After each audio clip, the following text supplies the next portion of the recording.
نظريا عندك حق، لكن عمليا اكتشفت من بعض التعليقات لما بنرفع قصة تاريخية ان الناس بتقيس نفس الاحداث ونفس الظروف اللي بنعيشها في يومنا هذا، بتقارنها باحداث حدثت من 800 سنة بظروف مختلفة وبيئة مختلفة. هنتكلم في نفس الفيديو اللي موجود له مصادر كتير، وهعرض عليك احد المصادر منهم فقط ومن الغرب نفسهم. ان المشكلة يا صديقي ان الناس عملت مقياس للانهار عندنا في مصر وللغرب، وانا بقولك مش شرط، لان مش كل الناس عاشت على ضفاف الانهار. وبدليل قبل ما الانجليز يدخلوا المواسير مصر وقبل ما نحرم الوضوء من الحنفية، كان في حاجة اسمها الخليج المصري. ده كان جاي من فرع النيل مارر بوسط البلد اللي مكانه شارع بورسعيد حاليا، وده كان وظيفته سقيا الناس اللي بعيد عن النيل، رغم انه هو مش بعيد عن النيل ولا حاجة. ده دلوقتي هو فرق بين النيل وشارع بورسعيد حوالي 10 دقايق بعربيتك فقط،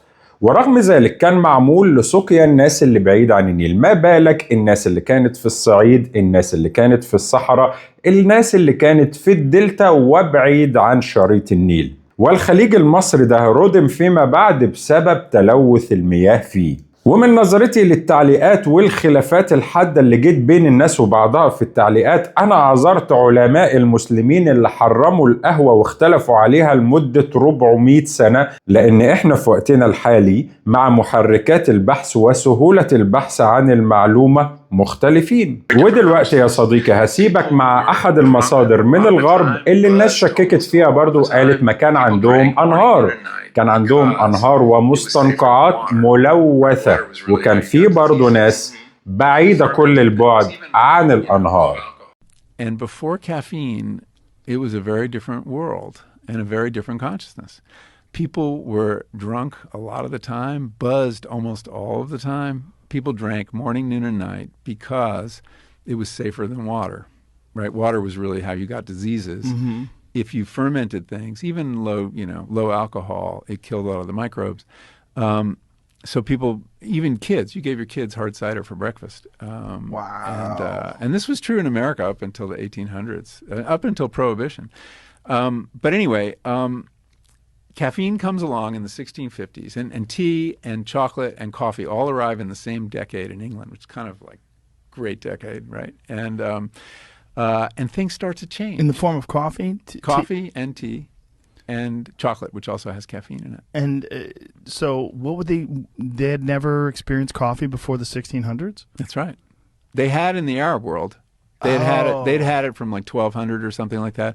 Supposedly it was discovered in 800s by a herder in like Ethiopia who noticed that his goats were getting very frisky when they ate this particular berry and would stay up all night. And so he kind of like started experimenting, or he brought it to these monks and they made a drink, and it's like, ooh. It makes sense that it was in the Arab world, because if you think about all the science that was being done in the Arab world, all the literature back then. So one theory is that the Arab world had coffee first and had this incredible golden age. Yes. And there is a historian of psychoactives named Wolfgang Schivelbusch, and he correlates. What a name. Isn't that wonderful? German, of course. Wolfgang Schivelbusch. It's a great book. It's called Tastes of Paradise. Highly recommend it.